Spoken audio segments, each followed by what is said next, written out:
Hello, and thank you for joining us for the Apple iPhone 16e teardown video, part of the Tech Insights teardown video series.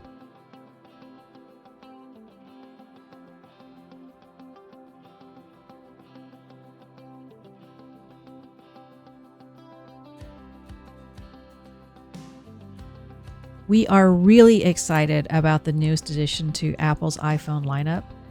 The new iPhone 16e is not only replacing Apple's beloved SE model, it is also Apple's official entry in designing its own 5G cellular silicon components.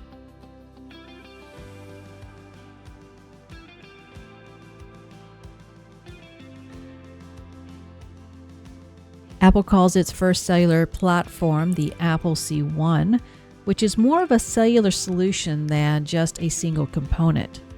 The Apple C1 is comprised of a 5G cellular modem and a 5G FR1 RF transceiver.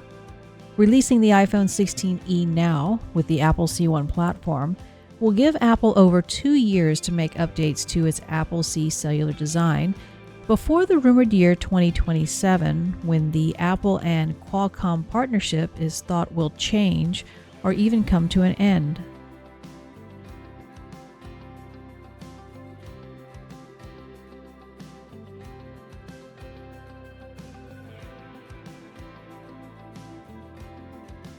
Log into the Tech Insights platform to get updates on the several reports focused on both of the Apple C1 components. In addition, the Spin Insights team will also post additional iPhone 16e teardown videos. We'll also be publishing a quick turn teardown report and have several more in-depth teardown reports available exclusively for our subscribers.